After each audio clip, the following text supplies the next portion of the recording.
Hello everyone, मेरा नाम विवेक है और यहाँ पे आज मैं स्टार्ट कर रहा हूँ डिफरेंशिएशन। ठीक है, तो डिफरेंशिएशन क्लास 12th में फर्स्ट चैप्टर है और इसको हम लोग डेरिवेटिव भी बोलते हैं। तो यहाँ पे अभी इसका यूज क्या होता है, डिफरेंशिएशन का यूज कहाँ पे होता है इसका। तो डिफरेंशिएशन का यूज हमें स्पीड किसी किसी ऑब्जेक्ट का स्पीड फाइंड करना है तो हम लोग डिफरेंशिएशन का यूज करके उसका स्पीड फाइंड कर सकते हैं। और कोई ऑब्जेक्ट किस रेट से बढ़ रहा है उसका हम लोग डिफरेंशिएशन का यूज करके फाइंड कर सकते हैं।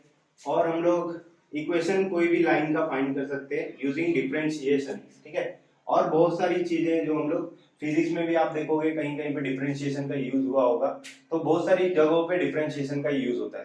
तो ये सारी चीजों को हम लोग नेक्स्ट चैप्टर में कैसे फाइंड करते हैं, डिफरेंशिएशन से स्पीड, रेट, इक्वेशन, ये सारी चीजें हम लोग नेक्स्ट चैप्टर में देखेंगे जहाँ पे एप्लीकेशन ऑफ डेरिवेटिव जिस चैप्टर का नाम है। ठीक है, तो एप्लीकेशन ऑफ डेरिवेटिव में हम लोग फाइंड करना सीखेंगे, स्पीड फाइंड करना सीखेंगे, किसी चीज का रेट फाइंड करना सीखेंगे और वहां पे इक्वेशन भी टेंजेंट और नॉर्मल का फाइंड करना सीखेंगे। और भी बहुत जगह यूज होता है, जैसे कि पॉपुलेशन का रेट, पॉपुलेशन पहले 10 साल पहले कितना था, आज कितना है और आने वाले टाइम में 10 साल बाद कितना होगा, तो वो सारी चीजें को फाइंड करने के लिए भी हम लोग डिफरेंशिएशन का यूज करते हैं। ठीक है, तो ये था बेसिक चीजें, डिफरेंशिएशन कहाँ पे यूज होता है। अभी आपने अगर 12th में 11th में अगर आपने डिफरेंशिएशन चैप्टर किया है तो बहुत अच्छी बात है, आपको आसान पड़ेगा सॉल्व करने में। लेकिन अगर आपने 11th में नहीं किया है तो कोई बात नहीं, हम लोग यहाँ पे बेसिक भी करने वाले 11th का, उसके बाद ही हम लोग जंप करेंगे 12th में। ठीक है, तो सबसे पहले डिफरेंशिएशन और डेरिवेटिव, इसका आपको फॉर्मूला याद होना चाहिए। डिफरेंशिएशन के कुछ बेसिक से फॉर्मूले वो आपको याद होने चाहिए, तभी आप सॉल्व कर पाओगे। तो इस चैप्टर में हम लोग क्या करने वाले हैं डिफरेंशिएशन में, कि किस तरह से डेरिवेटिव डिफरेंशिएशन को सॉल्व करना है, वो इस चैप्टर में हम लोग सीखेंगे और उसका यूज करके हम लोग ये सारी चीजें एप्लीकेशन इसके फाइंड करेंगे नेक्स्ट चैप्टर में। तो इस चैप्टर में हम लोग को सिर्फ सॉल्व करने पे ध्यान देना है कि किस तरह से डेरिवेटिव सॉल्व होता है। तो सबसे पहले कहाँ हम लोग फॉर्मूला लिख लेते हैं डेरिवेटिव का, कि छोटे छोटे फॉर्मूले हैं, बेसिक बेसिक फॉर्मूले जो हमेशा आपको याद ही होनी चाहिए। अगर नहीं याद है तो फॉर्मूले आप 10 मिनट ब्रेक करके याद कर लेना, फिर आना वापस से यहाँ पे कंटिन्यू करना, कि कंपलसरी वो फॉर्मूला याद ही होना चाहिए। ठीक है, तो फॉर्मूले क्या है वो मैं लिख देता हूँ यहाँ पे। फंक्शन, फंक्शन मतलब कुछ भी, कोई भी मैथ्स में कुछ भी होता है, जो भी साइन एक्स होता है, एक्स स्क्वायर होता है, कहीं पे भी कोई भी टर्म दिखता है जो मैथ्स में, वो फंक्शन ही होता है। ठीक है, तो फंक्शन का डेरिवेटिव क्या होता है वो साइड में यहाँ पे लिख दूंगा, मैं फॉर्मूला लिख रहा हूँ। ठीक है, तो फंक्शन, पहला फंक्शन आता है साइन एक्स। साइन एक्स का डेरिवेटिव क्या होता है, कॉस एक्स। अभी एक और भी फंक्शन है ट्रिग्नोमेट्रिक के, कॉस एक्स। कॉस एक्स का डेरिवेटिव होता है, कॉस एक्स का डेरिवेटिव होता है माइनस साइन एक्स। और फिर आता है टेन एक्स, टेन एक्स का डेरिवेटिव होता है सेक स्क्वायर एक्स। फिर कॉट एक्स का डेरिवेटिव क्या होता है, माइनस कोसेक स्क्वायर एक्स। ये सब फॉर्मूले डेरिवेटिव के जो आपको याद करने हैं। ठीक है, अगर याद हो जाएगा तो ये आगे सॉल्व कर पाओगे। Sine x, cos x, ten x. फिर आता है सेक एक्स। सेक एक्स का क्या होता है, sec x into tan x, sec x into tan x.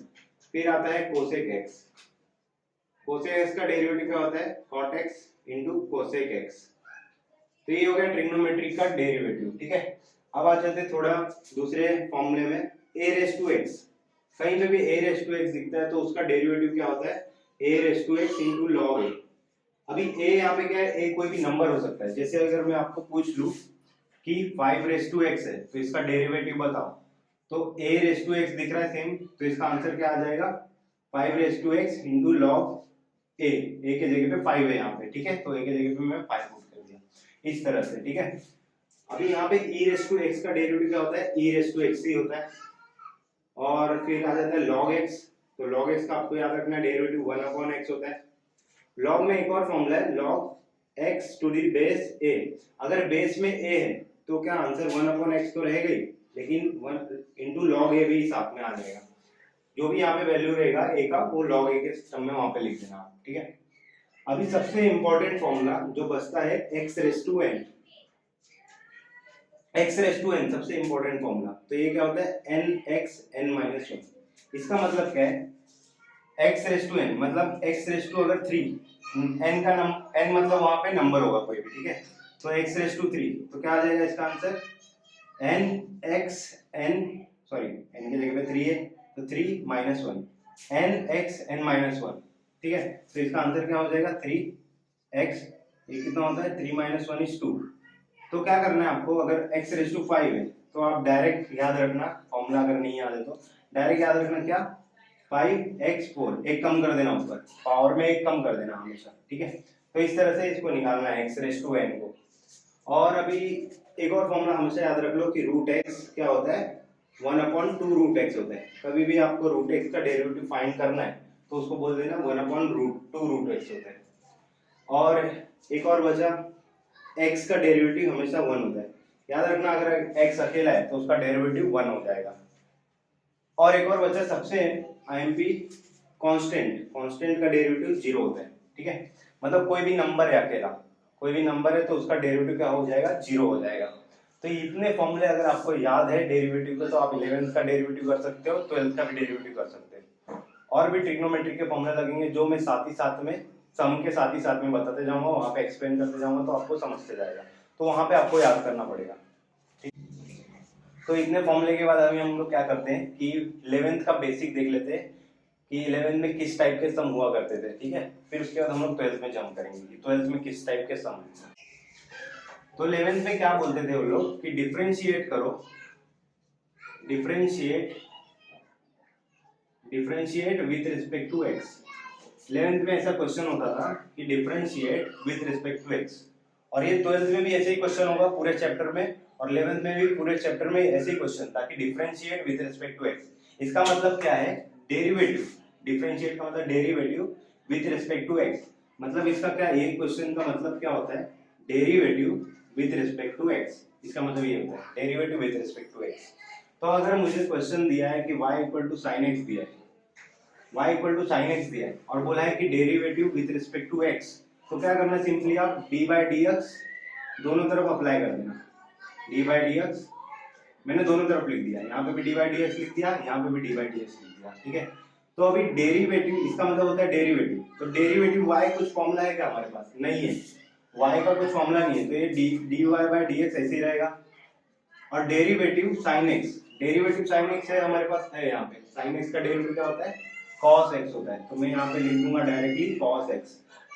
तो इस तरह से करना है आपको, डेरिवेटिव फाइंड हो गया, इस तरह से करना है। अभी और थोड़ा सा एग्जांपल लेते हैं, अगर थोड़ा सा अगर मैं अलग लूँ सम 11th में कैसा था, 11th में अगर y = x² + 3 sin x + e⁻x + 5, अगर ऐसा सम था वहां पे 11th में, ठीक है।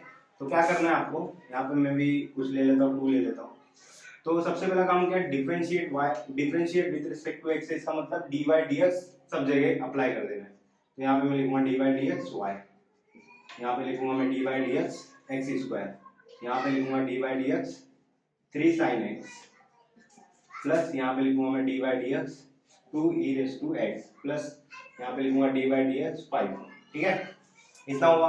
अभी क्या करना है आपको, डेरिवेटिव x², क्या होता है डेरिवेटिव x², यहाँ पे x² है, तो इसमें कौन से फॉर्मूले में मुझे दिख रहा है कि x⁻⁴ कोई भी नंबर है, तो यहाँ पे दिख रहा है x⁻⁴ कोई भी नंबर, ठीक है। तो क्या आएगा उसके जगह पे n(x(n-1), n(x(n-1), क्योंकि x⁻n था यहाँ पे, ठीक है। प्लस अभी यहाँ पे डेरिवेटिव 3 sin x है, तो कभी भी कोई भी फंक्शन के साथ अगर कांस्टेंट फंक्शन जुड़ा होता है तो कांस्टेंट को बाहर लिख देने का, मतलब बाहर लिख देने का और डेरिवेटिव को अंदर भेज देने का, ठीक है। तो मैंने क्या किया, 3 कांस्टेंट था उसको बाहर लिख दिया और डेरिवेटिव को अंदर भेज दिया साइन के बाद। इसी तरह यहाँ पे भी कांस्टेंट के साथ मतलब फंक्शन के साथ जुड़ा हुआ है 2, कांस्टेंट जुड़ा हुआ है, तो कांस्टेंट को बाहर लिख देना है d/dx e⁻x, और यहाँ पे कांस्टेंट के साथ कोई फंक्शन है ही नहीं तो उसको ऐसे ही रहने देना है, उसको कुछ हाथ नहीं लगाना है, ठीक है, एज इट इज लिख देना है, ठीक है। तो अब क्या हो जाएगा यहाँ पे 2x⁴ + 3, डेरिवेटिव sin x क्या होता है, डेरिवेटिव sin x होता है cos x, फॉर्मूले में sin x का cos x हो जाता है, +2 डेरिवेटिव e⁻x क्या हो जाता है, e⁻x का e⁻x ही होता है। और डेरिवेटिव नंबर, डेरिवेटिव कोई भी कांस्टेंट, तो कांस्टेंट का डेरिवेटिव होता है 0, हमेशा याद रखना 0 हो जाएगा, ठीक है। तो ये हो गया मेरा फाइनल आंसर dy/dx, यहाँ पे dy/dx था तो लिख दिया मैंने, और यहाँ पे 2x हो गया, यहाँ पे 3 cos x हो गया प्लस 2 e⁻x और 0 को लिखने की जरूरत नहीं है, ठीक है। तो ये हो गया मेरा आंसर। तो 11th में इतना ही था और कुछ नहीं था, डायरेक्टली आपको डेरिवेटिव अप्लाई करके उसका फॉर्मूला लिखना था। 11th में इतना ही बेसिक था, ठीक है। तो अभी हम लोग 12th में जंप करते हैं कि 12th में किस तरह के सम है। तो उससे पहले हम लोग 12th का थोड़ा सा बेसिक क्लियर कर लेते हैं कि किस तरह के सम आएंगे, फिर उसके बाद हम लोग एक्सरसाइज में जंप करेंगे, ठीक है। और 11th में अभी u इंटू वी फंक्शन का मतलब u इंटू वी थ्योरम था, u बाय v थ्योरम था, उसका यूज कैसे करना है वो भी था। लेकिन अभी 12th में भी है तो हम लोग 12th में ही डायरेक्ट करेंगे उसको, 11th में करने की जरूरत नहीं है, ठीक है। u इंटू वी आएगा तो मैं आपको बताऊंगा वहां पे, u बाय v आएगा वहां पे बताऊंगा आपको, ठीक है। और थ्योरम बहुत सारे हैं 12th में, जो भी हम लोग सारे चैप्टर के थ्योरम में क्या करूंगा, एक साथ एक प्लेलिस्ट बना दूंगा थ्योरम का, उसमें मैं पूरे के पूरे थ्योरम वहां पे पुट कर दूंगा, ठीक है। तो यहाँ पे करने की जरूरत नहीं है थ्योरम, हम लोग सिर्फ सॉल्व करना देखेंगे कि किस तरह से सॉल्व होगा, ठीक है। फिर बाद में प्लेलिस्ट में आप जाके देख सकते हो, सारे के सारे थ्योरम आप प्लेलिस्ट में जाके देख सकते हो वहां पे, ठीक है। तो अभी आप यहाँ पे 12th में क्या होगा, ठीक है। तो 12th में भी सेम चीज बोला रहेगा वो कि डिफरेंशिएट करो विथ रिस्पेक्ट टू x, यही क्वेश्चन बोलेगा वापस से, 12th में भी यही बोलेगा। लेकिन अभी यहाँ पे y इक्वल टू हमें क्या दिया था, sin x दिया था ऐसे, तो हम लोग ने क्या किए थे, dy dx लिख दिए y, यहाँ पे भी हम लोग ने लिख दिए dy dx sin x, और इसका डेरिवेटिव क्या होता है sin x का cos x। तो हम लोग ने इस तरह से फाइंड कर लिए थे 11th के बेसिक में। लेकिन अभी 12th में क्या क्वेश्चन देगा पता है, x दिख रहा है यहाँ पे, जो x दिख रहा है ना उसके जगह पे और कोई दूसरा फंक्शन हो जाएगा, मतलब कि x यहाँ पे अब नहीं रहेगा, x यहाँ पे नहीं रहेगा, x के जगह पे और कुछ आ जाएगा, मतलब मान लो log x आ गया, x के जगह पे और कुछ आ जाएगा, यही 12th है बस, बाकी कुछ नहीं, मतलब x के जगह पे दूसरा टर्म आ जाएगा। तो क्या करना है, तो इसको मैं सॉल्व करना बताता हूँ आपको किस तरह सॉल्व करना है। तो सिंपल वापस से dy dx हम लोग दोनों तरफ लिख देंगे, dy dx y equal to dy dx sin log x। तो अभी 12th में क्या करना है आपको, कोई भी सम आएगा तो सबसे पहले देखना है कि सबसे पहले डेरिवेटिव का फंक्शन कौन सा आ रहा है, मतलब सबसे पहले यहाँ पे कौन दिख रहा है, log x दिख रहा है कि sin दिख रहा है, तो आपको दिख रहा है sin सबसे पहले, ठीक है। तो sin का डेरिवेटिव क्या होता है, cos, ठीक है, sin का डेरिवेटिव होता है cos, तो मैं लिख दूंगा यहाँ पे cos log x, जो भी x के प्लेस पे था उसको ऐसे लिख दिया मैंने, उसको कुछ हुआ नहीं, sin का डेरिवेटिव सिर्फ मैंने cos x लिख दिया, ठीक है। sin का derivative cos log multiply x के जगह पे जो भी टर्म होगा ना, जो भी x के जगह पे जो भी टर्म होगा उसको वापस से डेरिवेटिव करना पड़ेगा साइड में। तो x के जगह पे क्या था, log x, तो मैंने लिख दिया डेरिवेटिव log x, जो भी x के प्लेस पे था उसको बाजू में लिख दूंगा। इसको हम लोग बोलते हैं चैन रूल बोलते हैं, ठीक है, जो चैन बनते जाता है। तो अभी यहाँ पे देखो क्या आ जाएगा, cos log x, इसको ऐसे लिखा मैंने, multiply derivative of log x क्या होता है, यहाँ पे फॉर्मूला है 1/x, तो 1/x आ गया यहाँ पे, तो ये हो गया dy/dx। तो 12th में इतना ही चीज है, ऐसी ही चीज है और कुछ भी नहीं है। तो एक और चीज हम लोग करते हैं सम, अगर आपको इसमें डाउट है तो कोई बात नहीं, नेक्स्ट सम वापस से एक और मैं बेसिक सम लेता हूँ, आपको उससे ज्यादा अच्छे समझ जाएगा, ठीक है। तो एक और सम करते हैं हम लोग, कोई बात नहीं, ये नहीं समझेगा तो भी एक और सम मैं ले लेता हूँ। अगर y इक्वल टू मुझे दिया है log sin, थोड़ा बड़ा ले लेता है इस बार, cos x ऐसे ले लिया, ठीक है। अब इसका डेरिवेटिव करना है, डेरिवेटिव करना है, सबसे पहले स्टेप मैंने क्या बोला, dy dx y dy dx log sin cos x, ठीक है।